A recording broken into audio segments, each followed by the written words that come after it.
disposés en arcature qui donnent un effet aérien et semblent voler.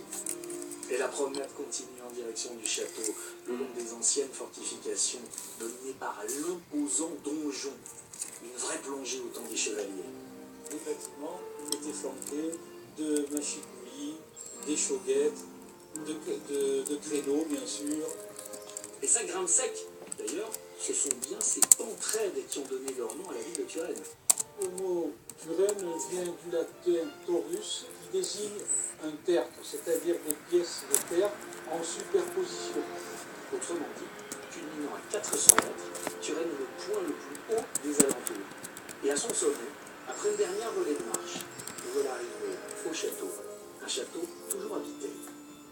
Eh bien, bonjour Camille, bonjour, merci de nous accueillir dans ta jolie demeure dans le château. Première étape de la visite, la splendide salle des gardes, un décor de rêve que Camille connaît depuis toujours. Il a passé ici tous les étés de son enfance, un lieu idéal pour faire les 400 coups. Donc on faisait une grosse équipe d'enfants, on se réunissait chez l'un chez l'autre, on organisait des jeux spontanés. Impossible d'imaginer meilleur cadre pour jouer aux chevaliers que les magnifiques jardins de ce château. À l'époque médiévale, se dressaient ici des bâtiments militaires. Seul subsiste de cette époque le donjon et cette splendide tour. À son sommet, la fierté de Camille. On est presque sur un des plus beaux panoramas de la région, voire de France. C'est un des plus beaux villages et puis aussi un des plus beaux panoramas au coucher du soleil. De ce point de vue, on contemple un paysage absolument merveilleux qui englobe le Lot, le Périgord et bien entendu la Corrèze. Turenne est un véritable joyau, une contrée privilégiée où l'histoire se goûte jusque dans les moindres recoins.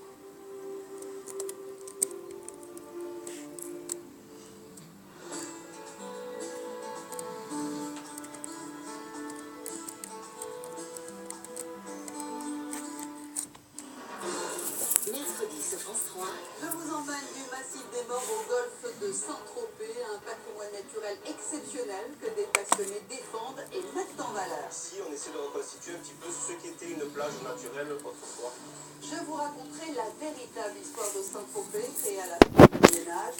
Au XXe siècle, l'endroit attire des écrivains comme Colette, des peintres comme Matisse, avant d'entrer dans la légende avec Brigitte Bardot.